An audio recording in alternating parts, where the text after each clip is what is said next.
Hey, hi and welcome. It smells like a whippersnipper in here. Oh, that's because there's a whippersnipper in here. Holy smoke. I'm going to try it out for the first time today. See what kind of day we have. Alright. How does this windshield get so dirty? Look at, I got like a brown tinge to the front of my truck because all the dust. I swear I just hosed it down last week. Alright, so we got everything.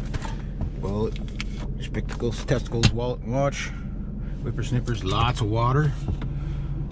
Alright. Yeah, so got a busy day today. Oh, look at that crack in my windshield. It's getting worse. I don't like that. Kind of warm in here. We're getting 22 degrees at 20 to 9. My clock's a little fast, so it's probably 9:30. Can hear all the cans rattling in there. Oh, that's going to be annoying. I think it's going to be a hot day.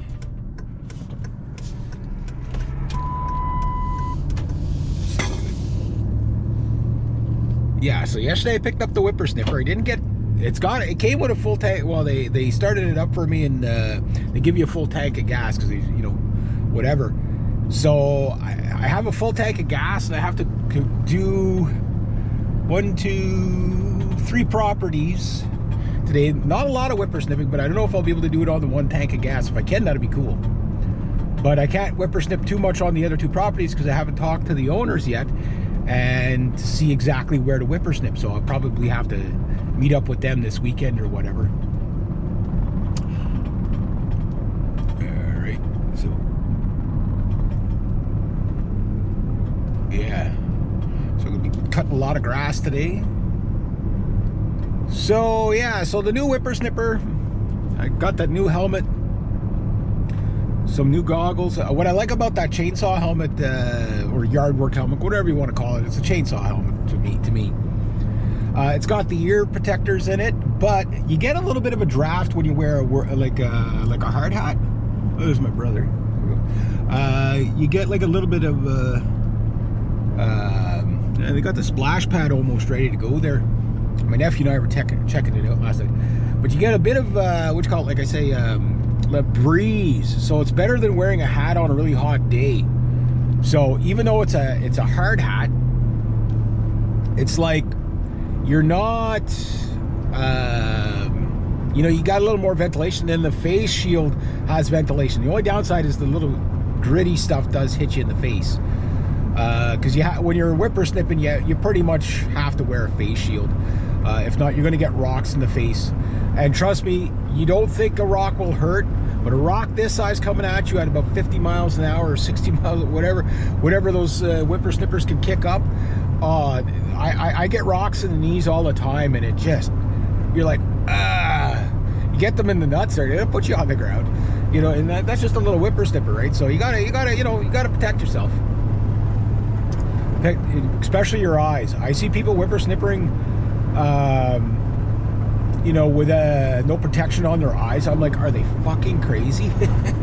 You know, like, there's, sorry for the language, but there's no other way to say it. Like, wow, you know, one rock and you're blind for life, man. You know what I mean? You get a rock in each eye. Is that the guy from yesterday? Yeah, I think so. This guy is an asshole big time. He must be from the city. Yesterday, he was almost a third of the lane. There was big trucks coming this way. I got around him just before the trucks got here, but he's gonna cause an, like, look, I get it, we gotta share the road, but have some fucking common sense. You're on a highway, dude. You know what I mean? Like, don't be out a third saying, well, they'll go around me. If people have to choose between hitting a rig coming this way and hitting you, they're gonna hit you. You know what I mean? Like, the guy's gonna cause an accident. Like, there's no reason why he shouldn't be closer to the white line. You know, like, it's got to be both ways. But some of these cyclists are extremely hostile, eh? Like, they have this anti-car, you know, like, kind of sentiment. And, like, I never had that. Like, I love cycling myself, right? But I've always had the respect to know that law. Oh, somebody forgot their keys. Oh, that's bad. See, in the countryside, you can leave somebody's keys there and nobody will steal them. You know, and they won't even check the boxes, you know what I mean? So it's like kind of a different world. But you bring city people up here, they bring that city mentality with them, and they start being rude and stuff.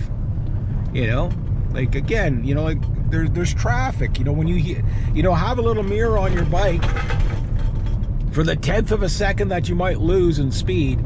I mean, have your marathon bike and have that, and just when you see the traffic coming, just pull off to the side.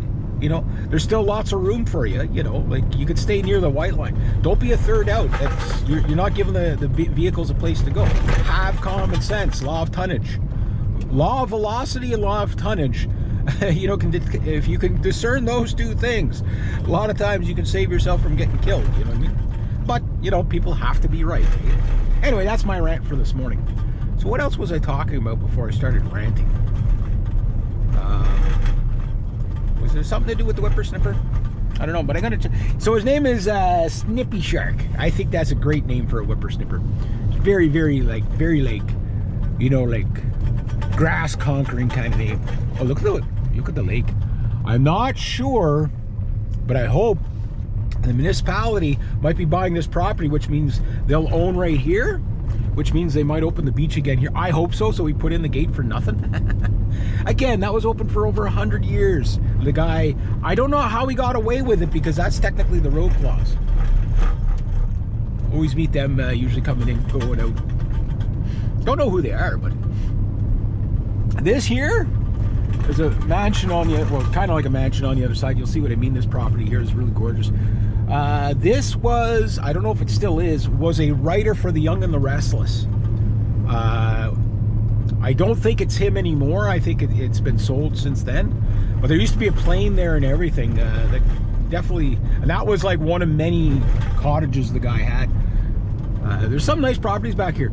The property back here has skyrocketed like you would not believe. What am I doing for time? Not too bad. Oh yeah, okay. To address some of my you guys are tearing me apart in the comments. That's fine. I'm used to it.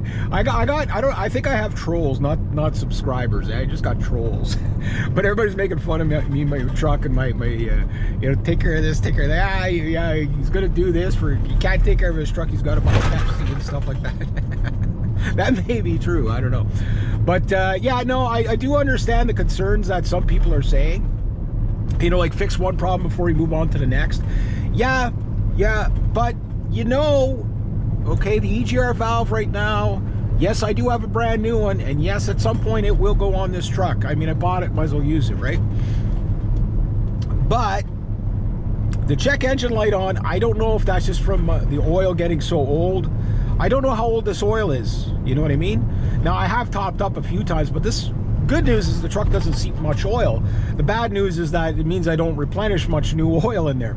I'm going to be calling probably tomorrow or Friday. Today's Wednesday, excuse me, to see about the oil change, the garage, because there is one garage that will take the truck for oil changes and stuff like that. That to me is like the utmost priority. Like, I'm so paranoid. If the drain bolt is rusted on there, now I know a drain bolt can rust pretty fast, but not that fast. Like, it's not gonna rust in like 8 months. Like, you know, your drain bolt, even if it has surface rust on it in 8 months, well, that's just my brake thingy. It's not going to rust on to the point where you can't get it off. What I think happened is somebody rounded it and then just left it, you know. So this oil could be 5 years old. I don't know. Like, I really don't know. The oil filter tells me this oil is really old as well. So I think what happened is the lady that bought this truck owned this truck for about 8 or 9 months. Okay, previous to me owning it, buying it from her in the last October. We're now in June 1st today. From making this video. So I think what happened is she got it, went to get the oil change, or tried to do the oil change herself, or maybe had someone try to do it and they stripped the bolt and they said, okay, screw it, we'll just leave it. I don't drive the truck that much anyway. And she didn't. She only used it to haul a trailer and a boat once in a while.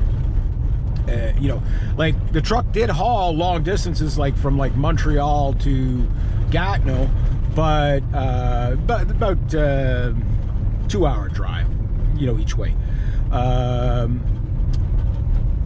But it only did it a few times a month, you know, like or whatever, you know, throughout the summer months, right? You know, RV month and boating month, you know, like the months you do that kind of stuff. So the truck never got, you know, a lot of running, but it's still old oil, you know what I mean? So anyway, I'm just gonna make a new video and we'll continue with the conversation.